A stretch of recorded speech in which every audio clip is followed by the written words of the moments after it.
WordPress সাইটে কেন custom font যোগ করা আপনার জন্য প্রয়োজনীয়।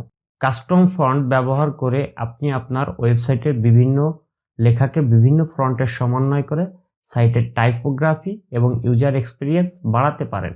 এর সাহায্যে সুন্দর দেখানো ছাড়াও কাস্টম ফন্টগুলোর সাহায্যে আপনার সাইটের রিডেবিলিটি ইমপ্রুভ করতে পারেন। আর শুধু তাই না, এর মাধ্যমে আপনি আপনার একটা ব্র্যান্ড ইমেজ তৈরি করতে পারেন এবং এর সাহায্যে আপনি আপনার ইউজারের সাইটে আটকে রাখা, অর্থাৎ আপনার রিডেবিলিটি যত ভালো হবে, আপনার ইউজার এক্সপিরিয়েন্স যত ভালো হবে, আপনার সাইটে ট্রাফিকও ততক্ষণ স্টে করবে। আসসালামু আলাইকুম, WP ডেভ চ্যানেলে আপনাকে স্বাগতম। আমি আমিনুল ইসলাম। এই ভিডিওতে আপনাদেরকে দেখাবো কিভাবে আপনি গুগল ফন্টস, টাইপকিট এবং CSS ফন্ট ফেস ইউজ করে আপনি কাস্টম ফন্ট আপনার ওয়েবসাইটে সংযুক্ত করতে পারেন। আসছি ছোট্ট একটি ইন্ট্রোর পর। ততক্ষণ আপনি চ্যানেলটি সাবস্ক্রাইব করে না থাকলে চ্যানেলটি সাবস্ক্রাইব করুন এবং পাশে থাকা বেল আইকনটি বাজিয়ে দিন।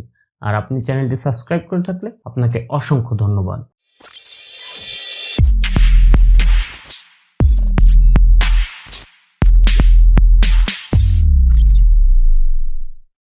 ওয়ার্ডপ্রেসে ব্যবহারের জন্য কাস্টম ফন্টগুলি আপনি আপনার সাইটে কিভাবে খুঁজে পাবেন। প্রথম দিকে এই ফন্টগুলো ব্যবহার করতে আপনাকে অনেক টাকা খরচ করতে হতো, কিন্তু এখন আপনার এক পয়সাও লাগবে না, কারণ যেখানে গুগল ফন্টস, টাইপকিট, ফন্টস কুইরাল এবং fonts.com এর মতো দুর্দান্ত কোম্পানি সকল ফন্ট একেবারে ফ্রিতে আপনার সাইটে ব্যবহার করতে দিচ্ছে। তবে মনে রাখবেন, আপনার সাইটে যত বেশি ফন্ট ইউজ করবেন আপনার সাইট তত বেশি স্লো হবে। এই কারণে আপনার উচিত হবে আপনার সাইটের জন্য একটি অথবা দুটি ফন্ট সিলেক্ট করা এবং আপনার সেই ফন্টগুলোকে সুন্দরভাবে ইউটিলাইজ করা, যাতে আপনার ইউজার এক্সপিরিয়েন্স খুব বেশি হয়, আবার আপনার সাইটটাও যেন খুব স্লো না হয়ে যায়। এই কারণেই আপনি একটি বা দুটি ফন্ট ইউজ করে আপনার সাইটকে খুব সুন্দরভাবে সাজাবেন। তো চলুন আমরা কিভাবে এই ফন্ট ফ্যামিলিগুলো ইউজ করে আমরা আমাদের সাইটকে আরো সুন্দর করতে পারি সেটা আমরা আমাদের কম্পিউটার স্ক্রিনে দেখে আসি।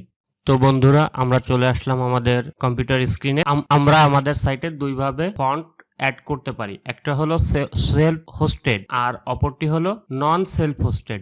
নন সেলফ হোস্টেড কি? নন সেলফ হোস্টেড হলো, ধরেন আমরা গুগলের ফন্ট ইউজ করব, সেক্ষেত্রে আমরা গুগলে হোস্ট করা থাকবে ফন্টগুলো, জাস্ট আমরা লিঙ্ক আপ করে আমাদের সাইটে ব্যবহার করব। আরেকটি হলো আমরা ফন্ট ডাউনলোড করে সেগুলো আমাদের নিজস্ব সার্ভারে অ্যাড করে সেখান থেকে আমরা ফন্ট অ্যাড করব। তা প্রথমে আমরা দেখব কিভাবে আমরা নন সেলফ হোস্টেড ওয়েতে ফন্ট অ্যাড করতে পারি। তো সেই জন্য আমরা কি করব, প্রথমে আমরা আমাদের ব্রাউজারে যাব। ব্রাউজার থেকে আমরা এখানে গুগল ফন্টে যাব, অর্থাৎ .google.com আমরা এইখানে যাব।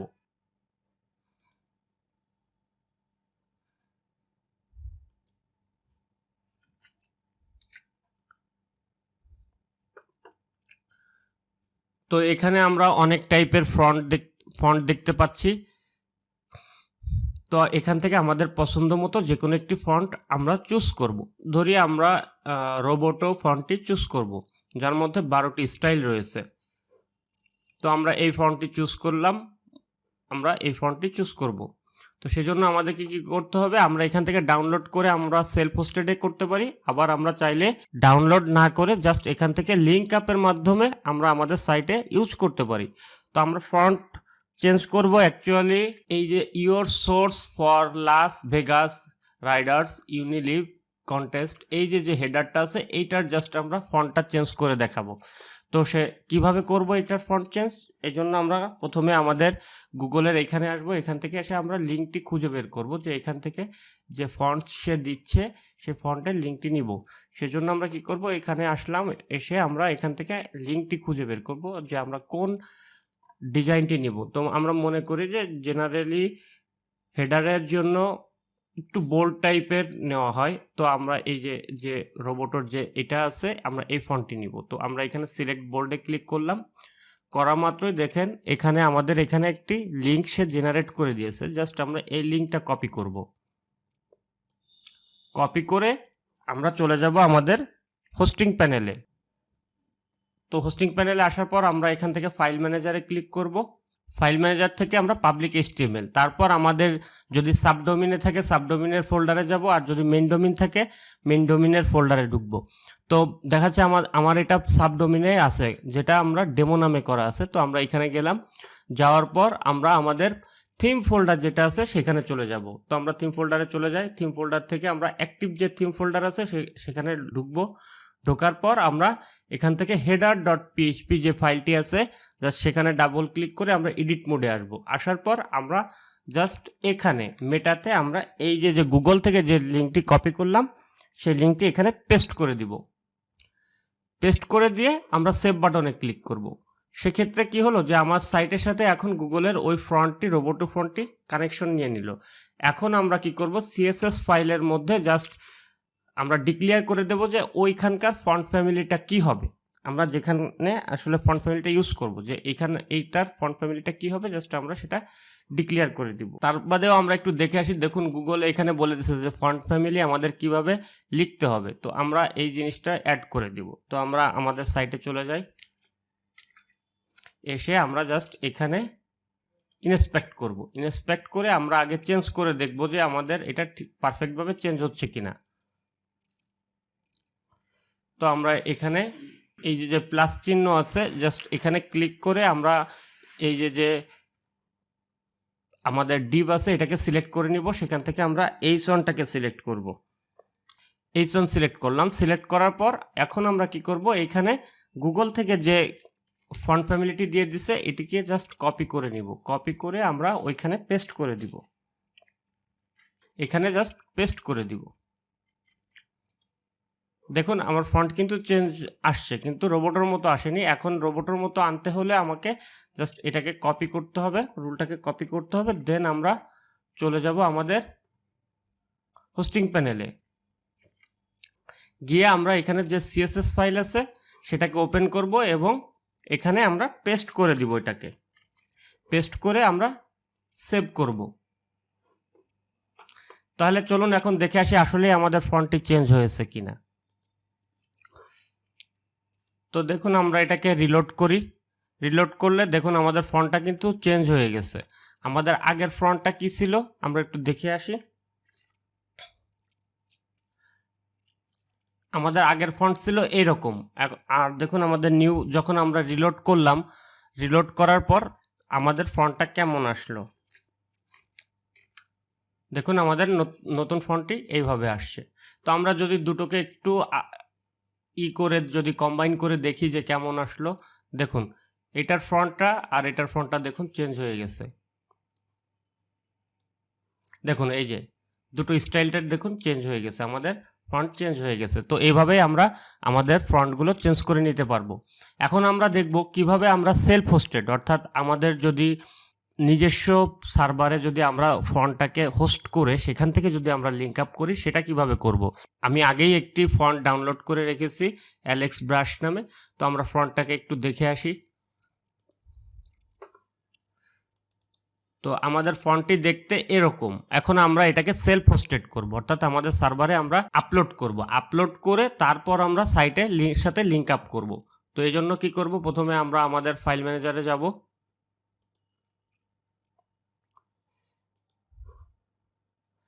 ফাইল ম্যানেজারে আসার পর আমরা এটাকে কেটে এখানে আমরা ধরি আমাদের যে সার্ভার লিঙ্ক আছে মেইন, এখানে আমরা একটা ফোল্ডার ক্রিয়েট করি। ফোল্ডার ক্রিয়েট করার জন্য নিউ ফোল্ডারে দিলাম, এখানে এটার নাম দিলাম আমরা ফন্ট নাম।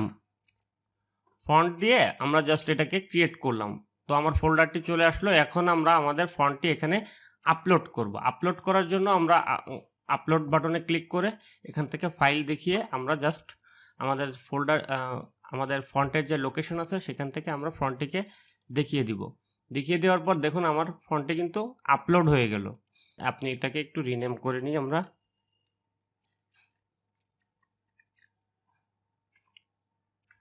অ্যালেক্স ধরি ফন্টটার নাম আমরা দিলাম অ্যালেক্স। তো আমরা এটাকে রিনেম করে নিলাম। করার পর এখন আমরা কি করব, আমরা ফন্টটাকে একটু ব্রাউজ করে দেখি যে আসলে আমাদের এই ফন্টটা এখানে আপলোড হয়েছে কিনা বা আমরা ডাউনলোড লিঙ্ক পাচ্ছি কিনা। তো এটার জন্য আমরা এখানে আমাদের যে লিঙ্ক আছে সেই লিঙ্কটি লিখলাম। এখন আমরা আমাদের ফোল্ডার নেমটি দিলাম এরপরে দেব alex.ttf। এখন দেখি আমাদের এটা হ্যাঁ এই যে ডাউনলোড লিঙ্ক জেনারেট হয়ে গেছে। তো আমরা এখন এটাকে কপি করব। কপি করে আমরা আমাদের সিএসএস ফাইলে চলে যাব। আবার সেই থিম ফোল্ডারে আসব। থিম ফোল্ডারে আসার পর আমরা আমাদের সিএসএস ফাইলটা ওপেন করব। সিএসএস ফাইল ওপেন করে জাস্ট আমরা এখানে লিখব ফন্ট ফেস। তো ফন্ট ফেস লেখার পর আমরা এখানে সেকেন্ড ব্র্যাকেট দিব। সেকেন্ড ব্র্যাকেট শুরু আর শেষ দিব। তো আমরা সেকেন্ড ব্র্যাকেট দিলাম। এখন আমরা সেকেন্ড ব্র্যাকেট শেষ করলাম। এখন এর মাঝখানে আমরা আমাদের এই যে ফন্টটি আমরা ডিক্লেয়ার করব, অর্থাৎ আমাদের সাইটের যে অংশে আমরা এই ফন্টটিকে চেঞ্জ করতে চাইবো, তখন আমরা এই ফন্টটির একটি নাম দিব। তো আমরা এটার ফন্টের নাম দিব হলো ফন্ট ফ্যামিলি।